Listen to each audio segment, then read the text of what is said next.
Hey everybody, welcome to the Happy Harvest Homestead and our meat rabbit colony. I hope you're ready for some very happy news because that's what I'm going to bring to you today. Cattail had babies! She actually had them yesterday.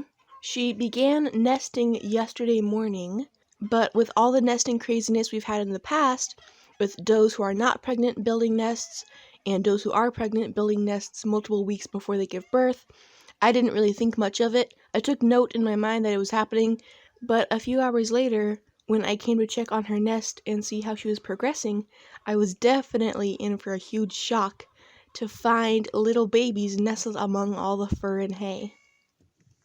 Look at this. This is Cattail's nest, but it's all of a sudden not become just a nest anymore.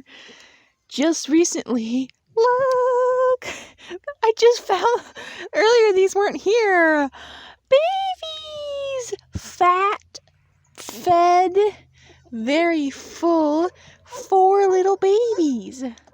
Not only was it so exciting to find babies, but it was so satisfying to have a doe acting normally. A vast majority of the time, most pregnant rabbits will start building a nest very late in their pregnancy, often the day of. But as you know, most of my rabbits are the opposite of normal, so it was so nice to finally have a normal occurrence once again. The next exciting thing was figuring out who the dad was.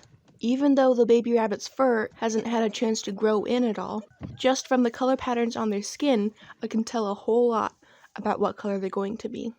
Of the 4 babies she had, 3 of them are black on top and pink on their belly, and that can mean they will grow up to be a variety of colors, but judging from the color of their mom, I fully expect all 3 of them will be chestnuts, just like her, but that doesn't help us very much, though, telling who the dad is. This 4th little baby, though, is a harlequin, and the only buck we have who's a harlequin color is Sylvan, which seems kind of odd, because if that is the case, then she was bred a month ago, so we must have put the colony in a month ago. Was it really a month? It doesn't seem that long. Man, you guys, time just flies by, especially recently with spring coming on. I still can't even believe it's March. I feel like it should still be February. Anyway, so if I'm right and Sylvan is the dad, then this is his 2nd litter he has fathered, which is so exciting because that means he for sure is able to breed again. And now we're gonna have some half Angora babies, which probably means that their fiber is gonna grow nice and long, and they'll be super fluffy and cute.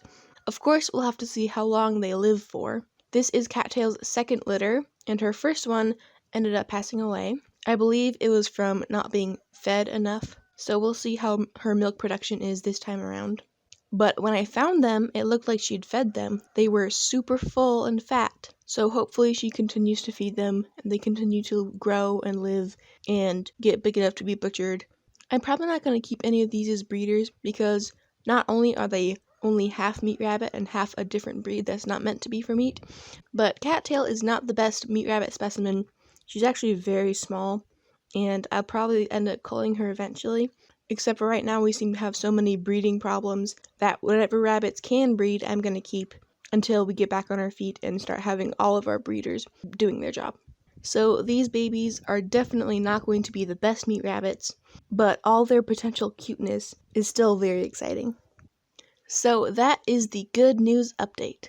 If you aren't already, I hope you will join me in watching these baby rabbits hopefully stay alive and be fed and get bigger and grow and be super cute, then eventually be butchered and cooked and eaten.